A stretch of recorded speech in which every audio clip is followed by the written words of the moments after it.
For YouTuber Truthfully Trisha, her days are spent live streaming her most personal moments. But she says her family disapproves and claims a group of people that she calls haters are ruining her life. Now Trisha's husband is pleading for her to put down the phone.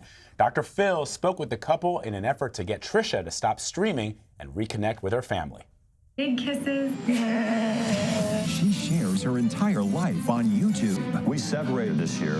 She live streamed it. You're acting like a baby. Somebody sent you a pizza? And I'm allergic to black pepper. My tongue is like swelling up now. One of her haters confronted Trisha. She hit me with her car. You ran in front of the car and jumped on the hood. What? Oh Dr. gosh. Phil joins us now here on set with more. Thank you so much for coming by, Dr. Phil. Glad to be here, guys. So she essentially lives her entire life, the good and the bad, online. She has set up a YouTube Truman Show. I mean, from the minute she wakes up, she hits play on that camera, and she's YouTubed herself taking a shower. You're kidding me. She says, "Oh, I forgot the camera was on." Oh, yeah, I right. thought you were No going to one say does. she YouTubed herself doing Yeah. something else, but yes, a shower is... She's just, and all to the exclusion of paying attention to her husband and her kids. And her kids are saying, yeah, "Mom, come on, I'm eating a bowl of cereal. Get out of my face with this." And she, at this point, is just on it. And this was all well and good. Immediate gratification. She loved being the center of attention. She was talking to them. They was, "Oh, you're so funny, you're so cute." And then the trolls came out. And they started criticizing her and saying she was lying about this or not, blah, blah, blah, blah, blah.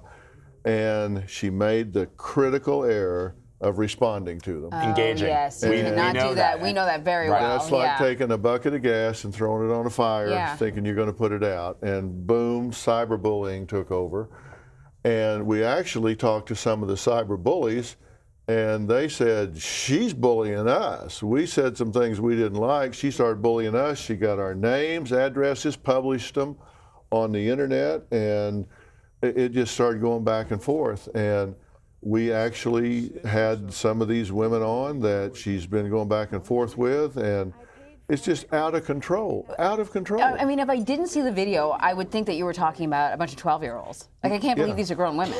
Well, that's the whole point. And think about this. If a grown woman who supposedly has the maturity and fully grown brain and good judgment to handle this can get this deep in and out of control, what happens to a 13, 14, or 15-year-old that is getting cyberbullied? Their parents think they're back in the bedroom working on their homework, but in fact they're in a chat room with people saying, "Why don't you kill yourself?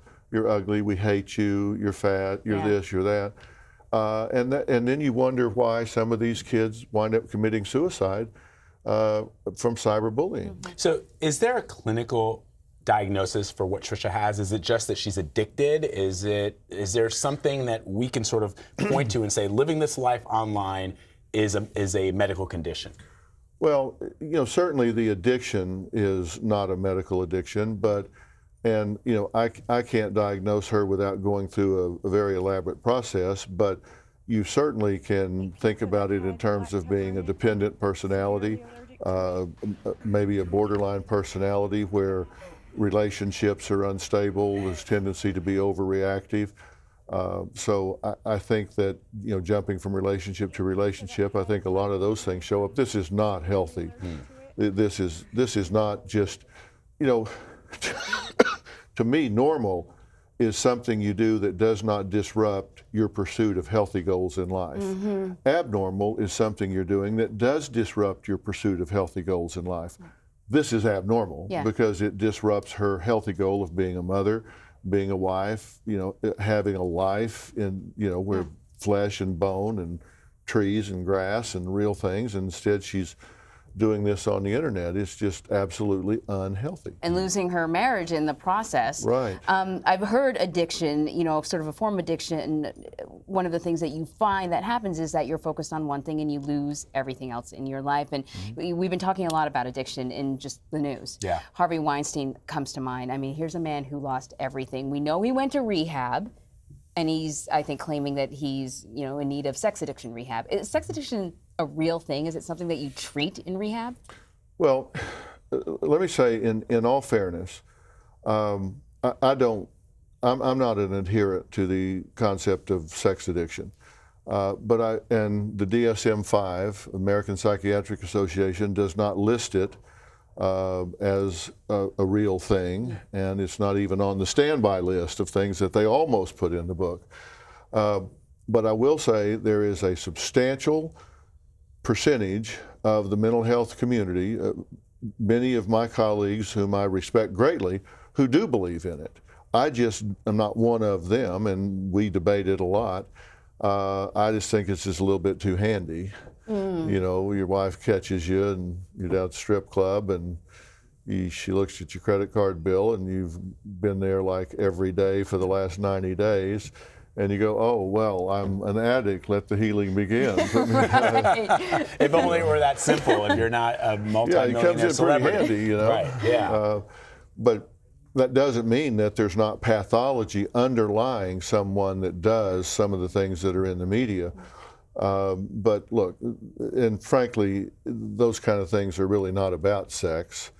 They're about power and they're about abuse, and that's a pathology unto itself. So is there pathology there? Yes. I'm not big on labels anyway, but I'll tell you this, it's not something that you unpack, fix up, and tie a bow around in a week. No, absolutely not. And it's interesting you say that it's about power and abuse and money, because that's what all of a sudden people are starting to realize now. There are underlying issues there that are very serious. And if it was just as easy as saying, well, I'm addicted to sex, then, you know, we would be having a very different conversation. But you know, I've probably done 150 shows on this in the last 5 or 10 years, and we weren't talking about it then because it was a supervisor at a factory, on line worker, but all of a sudden it's some actress that everybody likes looking at, so all of a sudden it's big news. We're here talking about it. You know, where were we when it was a factory worker? Where were we when it was some lady at the grocery store?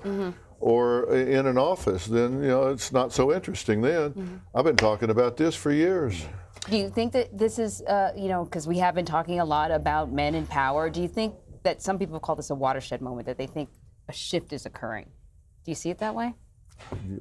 I've been talking about this for years. Yeah, something's changed. It's not happening any more now than it was then. It's just somebody that is in the news. Right. And people, well, I guess maybe perhaps the difference now is there are a lot of people talking about it now, and a lot of people who are in positions of power are starting to come out of those positions because people are no longer afraid to say those things.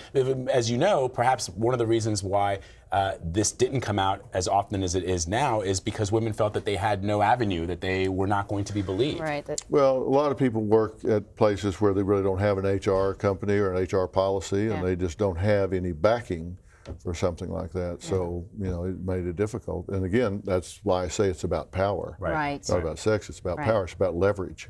Let's talk about, sorry. Yeah, I was going to say the same thing, that there's something, we are having a national conversation, though, about a legitimate addiction, the opioid crisis in this country. The president has come out calling it a health emergency, and presumably that means more resources will be poured into this. But, you know, what's your take on it? What do you think needs to be done in this country? Well, I'd like to make this comment. He did come out and say it was a health emergency, but he didn't devote any funds to it. And it's, and I go to Capitol Hill a lot. I'm invited to come as a content expert and testify about legislation.